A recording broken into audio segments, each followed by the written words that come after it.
Se você quer entender como funcionam as vagas destinadas às cotas no processo seletivo do mestrado Prof. PT, que é o mestrado em Educação Profissional e Tecnológica, fica ligado nessa aula que hoje eu vou conversar com vocês sobre os critérios para quem quer participar das cotas ou se você quer ficar informado como funciona o processo seletivo de acordo com o edital de 2021 do programa. Eu sou Paulo César, aqui do Bora Aprender, e hoje nós vamos entender sobre as cotas.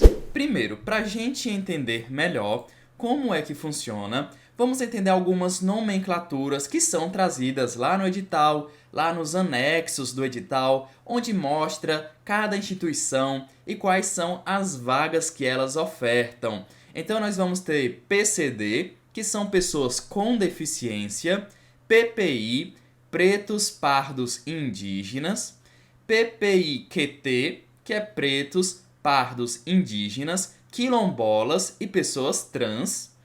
Se tiver só I, é indígenas, RF é de acordo com a renda familiar, PT, pessoas trans, PMR, migrantes e refugiados e PCT, pessoas e comunidades tradicionais. Vou mostrar para vocês o que é que a grande maioria dos institutos federais que ofertam o ProfPT, eles adotam como cotas, e vou trazer também outros institutos que ofertam, cotas menos comuns aqui na grande maioria dos mestrados. Então, vamos entender como essa divisão das vagas. Nas vagas, normalmente, vamos utilizar aqui como um exemplo o Instituto Federal que oferta aí 24 vagas. Então, um programa como esse, um instituto que oferta 24 vagas, ele vai separar 50% das vagas para servidores. Quais servidores? Servidores que fazem parte do quadro da Rede Federal de Educação Profissional, institutos federais, centros federais de educação, o Colégio Pedro II. Então, nós vamos ter aí, um exemplo de um instituto que oferta 24 vagas. 12 vagas são para esses servidores e as outras 12 vagas vão para ampla concorrência, ou seja, todas as outras pessoas, que sejam servidores municipais, servidores estaduais, professores de escolas particulares, quem trabalha na área da saúde, administração, direito, engenharia, ou seja, todos os outros candidatos que não se enquadram como servidores de um instituto federal entram nas vagas da ampla concorrência. Combinado, gente? E aí, dentro dessas 12 vagas para servidores, nós vamos ter, por exemplo, estou usando aqui um exemplo que você pode observar lá no edital como é que o seu Instituto Federal, para onde você vai concorrer, como é que ele se enquadra. Mas eu trouxe esse exemplo, que é o da grande maioria dos institutos. Se tem 12 vagas para servidores, 8 vagas vão para o público geral e 4 vagas vão para as cotas. A mesma coisa acontece nas 12 vagas para ampla concorrência. Vamos ter 8 vagas para geral e 4 vagas para cotas. Então, eu trouxe isso aqui só para você entender que nós temos aqui a modalidade de servidores. Dentro da modalidade de servidores, nós vamos ter as vagas gerais e as vagas das cotas. Dentro da modalidade de ampla concorrência, nós vamos ter as vagas gerais e as vagas para as cotas. Entendido até aqui? Vamos lá. 34 institutos federais que ofertam ProfPT, eles dividem a vaga das cotas em dois tipos. As vagas PCD, para pessoas com deficiência, que eu vou explicar nessa aula o que são consideradas, essas pessoas com deficiência, quais são as características, sempre dentro da lei.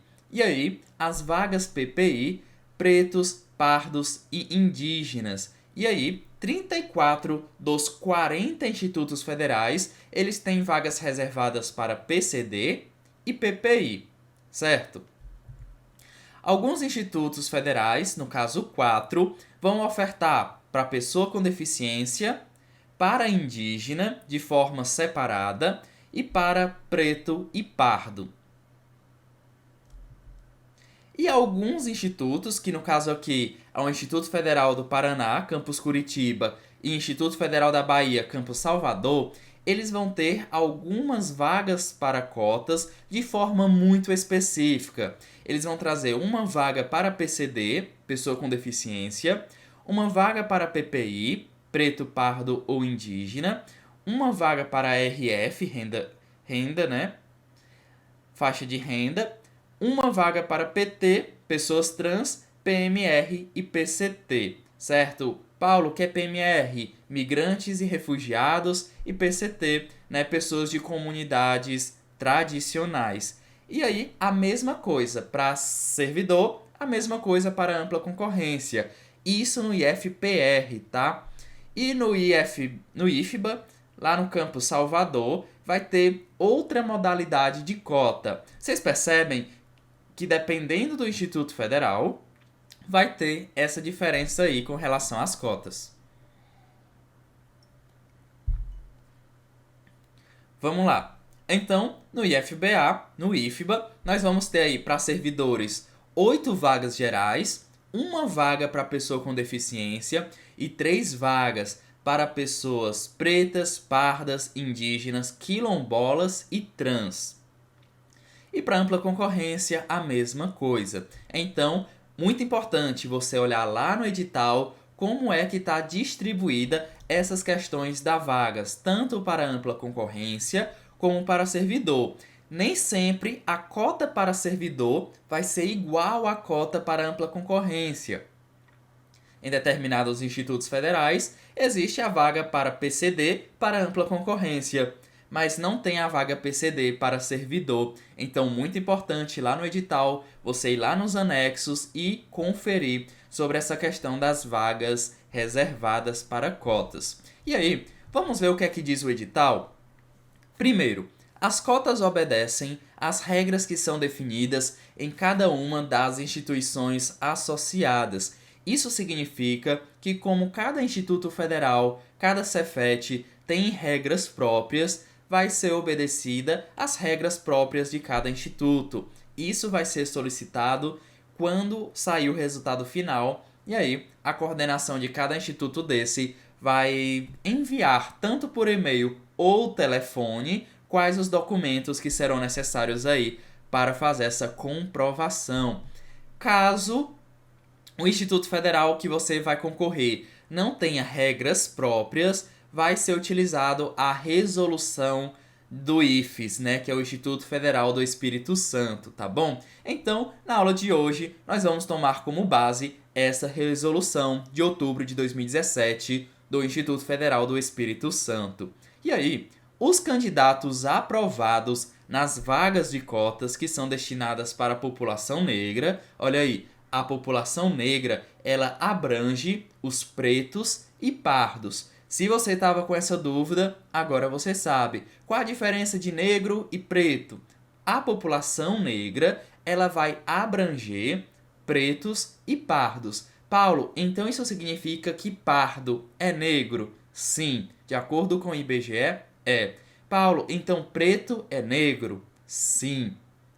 População negra inclui pretos e pardos. E eles vão, caso os candidatos aprovados nessas vagas de população negra, PP, pretos e pardos, eles vão em data e horário divulgado pelas instituições associadas, participar e serem deferidos, ou seja, vão passar por uma avaliação, vão passar pela banca de heteroidentificação racial, conforme os procedimentos, regras de cada instituição associada. Isso significa que vai passar por uma banca de heteroidentificação racial. E aí eu trouxe para vocês o que é essa heteroidentificação.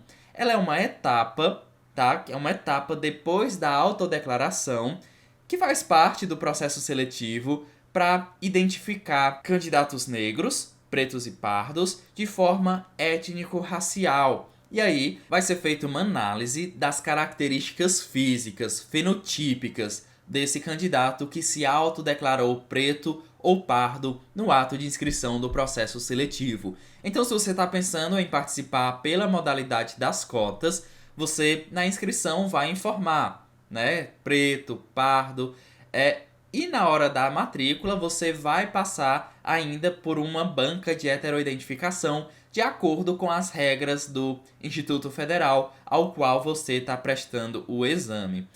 Quem que é considerado negro? Os candidatos pretos ou pardos que têm características da população negra. Então não é apenas a cor da pele, mas também os cabelos que precisam ter características afro, o formato do rosto, do olho, boca e nariz.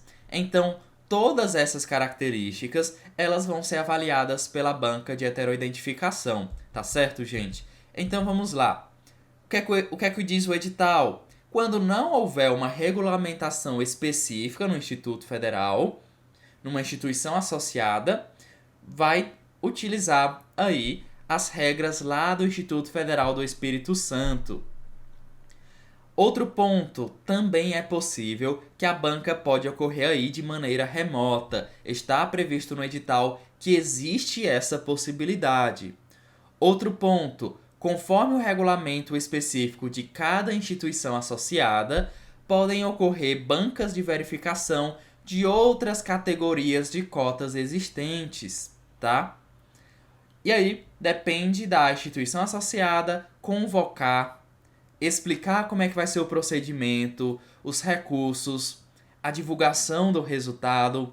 Então, tudo isso vai depender de cada instituição, combinado? As categorias negro, que inclui pretos e pardo, e também a categoria indígena, elas são definidas de acordo com as classificações que são utilizadas pelo IBGE, tá bom? Então vai ter uma lei de junho de 2014 que dispõe aí da reserva de 20% das vagas oferecidas nos concursos públicos no âmbito da administração pública federal aos candidatos negros que se autodeclarem pretos ou pardos, tá bom? Falei sobre o que é a heteroidentificação. É uma banca que vai avaliar características fenotípicas, que no caso são formato do rosto, olhos, boca, nariz, características do cabelo. Qual a diferença então da heteroidentificação e da autodeclaração? Você vai precisar passar por esses dois momentos se você optar a participar pelas vagas das cotas. Paulo, o que é a autodeclaração? A autodeclaração é uma declaração que você, candidato, vai fazer sobre você mesmo, sobre como você se identifica, sobre as suas características físicas. Na grande maioria dos casos, as instituições ao qual você vai participar da seleção, depois que você for aprovado, você vai receber por e-mail um modelo só para você preencher e você assinar. Então, nessa autodeclaração, você vai afirmar que você é preto, que você é pardo, e dessa forma vai para a comissão. E depois você vai passar pela banca, que é uma comissão que vai reafirmar, ou vai indeferir, ou vai negar a sua autodeclaração.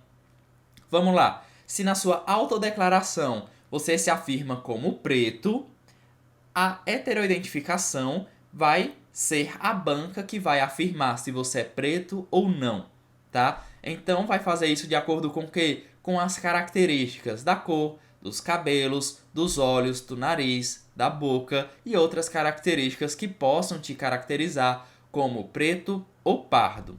Então, estou trazendo aqui a autodeclaração étnico-racial, nos casos das pessoas que vão se autodeclarar preto ou pardo.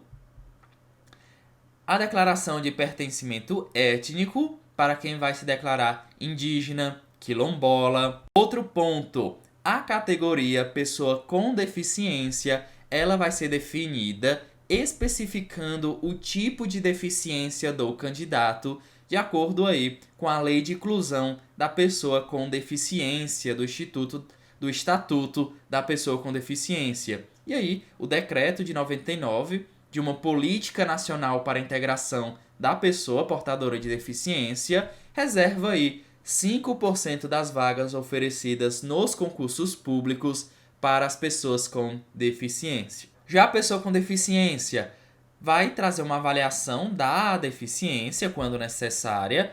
Qual vai ser essa avaliação biopsicossocial, que vai considerar o quê? Impedimentos nas funções e nas estruturas do corpo, os fatores socioambientais, psicológicos e pessoais, a limitação do desempenho de atividades, restrição de participação. Então, provavelmente, depois da aprovação, você vai precisar enviar o laudo médico que ateste a sua deficiência, tá? E aqui, na classificação final, para a gente entender o que traz o edital, o candidato da ampla concorrência que optar pelas vagas destinadas às cotas e essa pessoa tiver uma pontuação suficiente para ser classificado no grupo da ampla concorrência geral, vai ser automaticamente classificado nesse grupo. Como assim? Vamos imaginar que você se inscreveu na modalidade de cotas. Mas vamos imaginar que sua pontuação foi tão boa que você está no ranking das melhores notas. Nesse caso, você não vai participar pelas cotas. Automaticamente, você vai ser classificado na ampla concorrência, porque ponto importante que muita gente confunde. Quem participa pelas vagas das cotas continua participando pelas vagas da ampla concorrência, pelas vagas gerais, tá? Então, se você optou pela vaga das cotas, você não concorre apenas na vaga das cotas. Não, você continua concorrendo na lista geral também, tá? Então, se sua nota ela foi boa o suficiente para concorrer nas vagas gerais, você vai ser aprovado pelas vagas gerais e a vaga das cotas vai para um outro cotista. E aí, se você for aprovado pelas vagas gerais, seja da ampla concorrência, seja pela vaga de servidor, você não vai precisar passar pela banca de heteroidentificação, não vai precisar entregar autodeclaração, porque você não vai preencher a vaga das cotas. Agora, se você for aprovado na vaga das cotas, vai precisar passar por uma autodeclaração, que é um documento que você vai assinar, e vai também passar por essa banca que vai avaliar as suas características. Outro ponto do edital para a gente finalizar esse vídeo. Caso não haja candidato aprovado para alguma vaga das cotas, essas vagas que seriam das cotas, elas vão direto para a vaga geral, tá bom? Exceto no caso onde haja uma regulamentação diferente na instituição associada que oferta o ProfEPT. Em resumo, vagas das cotas são destinadas tanto para ampla concorrência como para servidores. A grande maioria dos institutos federais vai ofertar as vagas para pessoas com deficiências e para preto, pardo e indígena. Alguns outros institutos vão ofertar as vagas para outras modalidades, como quilombolas, pessoas trans, pessoas refugiadas, mas aí como é que você vai saber? Lá no edital, no final, lá nos anexos, você consegue ver, né, a partir da página 24 sobre as vagas. Então você consegue ver aqui no Cefet de Minas, 8 vagas geral para servidor, 1 vaga para PCD, 3 vagas para PPI, preto, pardo ou indígena. Então, aqui nós temos no anexo de todos os institutos federais, ou Cefetes, ou o Colégio Pedro II. Então, você consegue entender quais são as vagas às quais você pode concorrer. Gente, se ficou alguma dúvida, deixa aqui nos comentários. Não esquece de se inscrever aqui no canal do Bora Aprender e vamos juntos aí nesse processo seletivo do edital de 2021 do mestrado ProfEPT. Vejo você nas nossas próximas aulas.